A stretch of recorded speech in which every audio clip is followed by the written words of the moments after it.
The chair recognizes the honourable, the member for Bonavista. Thank you, Mr. Speaker. It's a pleasure and honour, as always, to stand here in the House of Assembly, and it's especially a pleasure and honour to speak to this private member's resolution brought forward from my friend from the MHA from Lab West. I usually preface saying I was honoured to represent the people from the historic district of Bonavista, which is true, but I got to say, agriculture goes way, way back in the district of Bonavista, and it's one of the main revenue sources of our economy within that area. I got to speak to something first before I get to the meat, and I've got 2 or 3 pages here, so I'm hoping I'll get to it. But I'm that passionate about agri-foods in my district that I could speak for probably 2 days on it. But I take exception to what the member from CBS had to say here earlier. He gets up and says, oh, you're bringing forward PMRs, which you should be embarrassed about. Well, Mr. Speaker, I'm not embarrassed to talk about this. On that side, they're the crowd that brought forward a PMR on Muskrat Falls, and also the PMR on the Phantom Fisheries Fund, which they like to pontificate about these days, where they talked about all the money that they brought in, they threw a party, no one turned up. So getting it back to that, and then you had the member from Cape St. Francis get up and call this a scam. A scam, Mr. Speaker. If I'm not mistaken, when we got up and spoke about this in the fall, our Crown Lands, the Crown Lands legislator, he was one of the ones that stood up and voted for it. So how we can get up here today and call this a scam is unbelievable. He gets up and reads page after page after page from their Blue Book from 2015. I'd say, Mr. Speaker, you know, those words were in vain. They had 12 years to do what they said they were going to do and didn't do it. Right. We've been here 15 months. We put forward legislation to allow farmers to have better access to Crown land, and we did it within a year. We get results. Get out their Blue Book and read from it. I'd be ashamed to read from that. But I'm getting a little, so getting a little off track here, but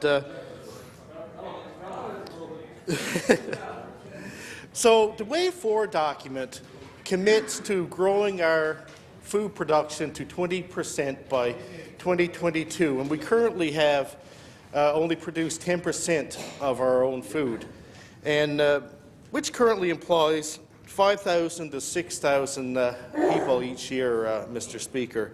With our way forward, with the opportunities that we're having in our agriculture industry, that's going to hopefully double by 2022. So they talk about diversification. This is a part of our diversification. We're going to grow the industry by double by 2022. That's going to see big economic growth in the agriculture industry within my district, Mr. Speaker. So I got here wrote down about the history of the family garden. So if you're from rural Newfoundland, you know, you always had the family garden, going back to my parents' days, their parents' days, going on down. It was in the MHA for Terra Nova, so it goes back to his days. But it's part of our history. It's our way we had to grow our food years ago. We couldn't go buy it to a grocery store. You had to grow it. You supplemented your vegetables with your salt fish, your rabbit, whatever else you caught. So if you didn't have a good harvest, if you didn't put an effort into farming in summertime, then you starved in the winter. That gets back to our local gardens that we have now. Most of us, I wouldn't say most of us, but a few of us have our own little gardens that we tend to, and I'm the same. If people who follow me on Facebook would see my success or lack thereof in some things. The member from Lewisport Twillingate, gave me a few pointers, but I think the pointers he gave me actually stunted the growth, but that's neither here nor there. And we're seeing a prevalence of community gardens, Mr. Speaker, no matter where you go. And I'm working with a group in my hometown to see if we can get some funding to get a community garden going there. And what this group does as well, they go into schools, teach about composting, teach about gardening, so that our young people actually get out and do it themselves. Yeah.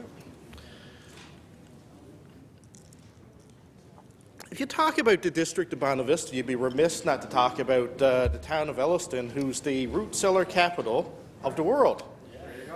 So you look at Elliston, and it's a pretty rocky, rugged, barren area, but they grew their own vegetables, stockpiled it in their root cellars, many of which are still active today, Mr. Speaker. In fact, Mr. Speaker, during the Bird Island Puffin Festival, on Saturday and Sunday, they have a jigs dinner, and most of the vegetables that are supplying that jigs dinner actually comes from locally grown gardens that were housed, and the vegetables were housed in root cellars during that previous winter. And I can tell you, if you can go to jigs dinners around the province, and that's probably the best one you're going to go to. And you know, it's fabulous. So we talk about our food production, and we talk about our history. We talk about our own little gardens because we like to have a few meals of fresh vegetables in the fall of the year. But how this PMR relates to our bill, our legislation on better access to Crown lands, is it's going to increase our production. So, Mr. Speaker, there have been a number of farms throughout the district of Bonavista throughout the years, both in the past and present. You look at Lethbridge, Musgrave Town, Bunyan's Cove, Morley Siding, Canning's Cove, Bloomfield areas. You know, they've had a big impact on the agriculture industry in this province for years, and you still see those farms flourishing today. You look at other areas in the district. You look at on the Bonavista Peninsula, hitting up the Bonavista Peninsula, you had a number of different farms in the Trinity Bight area. You had Port Rexton Community Livestock Pasture. You have the Bonavista Pasture, which allows for animals to graze in that area. But when you talk about the farming industry, what you've seen over the years is an aging group of farmers. So what we've seen in the last few years in the district of Bonavista on the Bonavista Peninsula is a number of different young farmers come forward.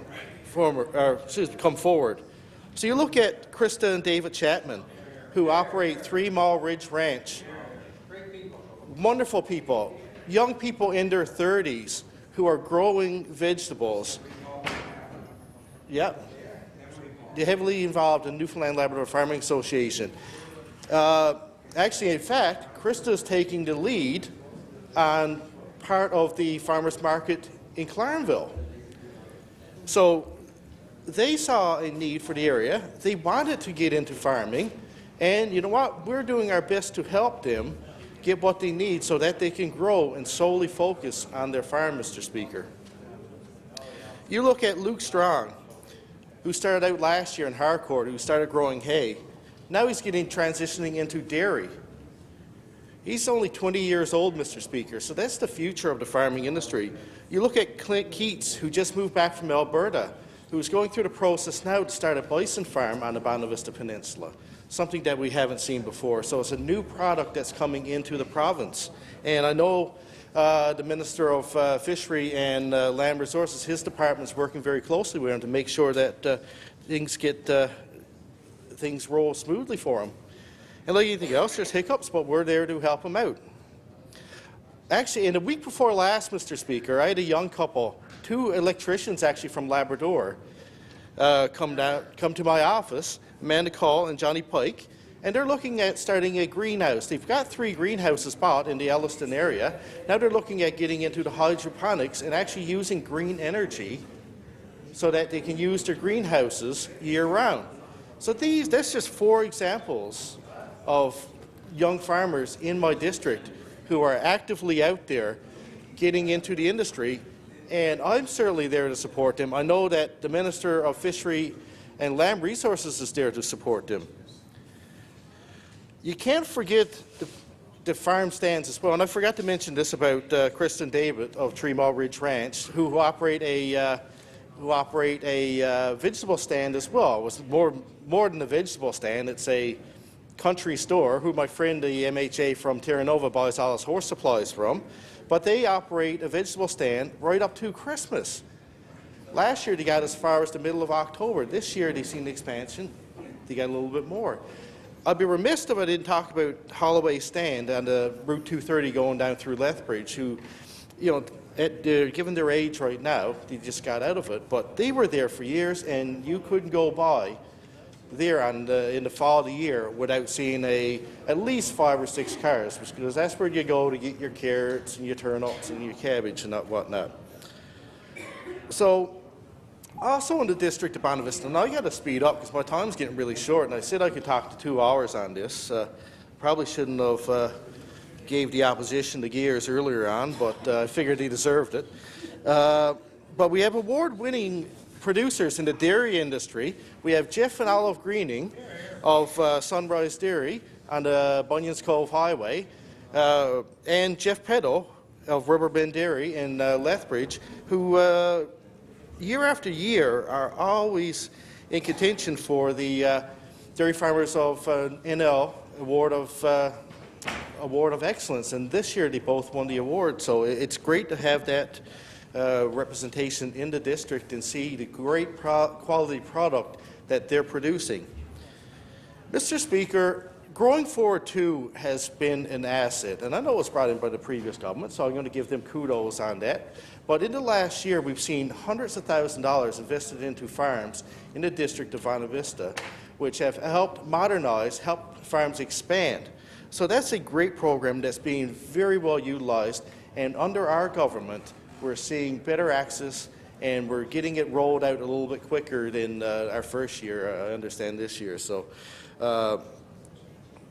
within this document I've got here, which is the reserved areas of interest for agriculture, so that gets back to our Crown Lands access and our legislation that we brought forward in November.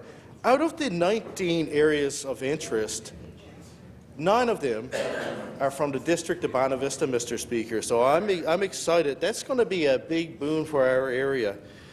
So I talked briefly about the farmers market in Clarenville, and I know my friend from the district of Terra Nova has been very active with that. That's not just going to help the Clarenville region. It's actually going to go right up to the top of the peninsula in the Bonavista.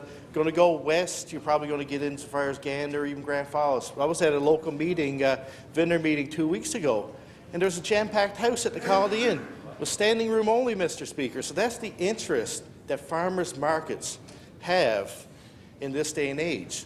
Living in Halifax for 10 years, they had to expand their farmers market from the old Alexander Keats Brewery down to next to Pier 21, and it's packed every weekend, Mr. Speaker.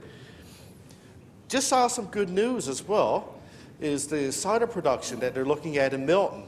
Now, if it's anything close to the success that the Port Rixon breweries had, I'm sure that it's going to be huge. So I'm looking forward to getting a nice cold glass of cider from the guys when they actually get up and running. So that's areas where you're actually in Milton, you have a great area for growing apples. So that's going to be a different industry that we have there. So that's more diversification, Mr. Speaker. So one last thing that I want to touch on. I was going to touch on a couple other things, but one other thing that I really want to speak to and is the livestock production seminar that we have at the College of North Atlantic on Council of North Atlantic in Bonavista on April 20th, and it runs from 8:30 in the morning, starting registration goes to 4:30 in the afternoon. Now, they were supposed to have that in February, but given our weather in Newfoundland and Labrador, that it had to be cancelled and rescheduled. Now, it's on April 20th. We may not get the best weather there, but I'm hoping that it's going ahead, and I'm looking very much on attending that seminar. I was registered for it before, and I'm glad that as part of our Easter break, so I actually get to spend some time and learn about the livestock industry here in this province and the potential that we have in our province and in the district of Bonavista. So with that, Mr. Speaker, I have my, the member from Labrador West has my full support in this PMR, and I know I'll be voting for it. Thank you very much.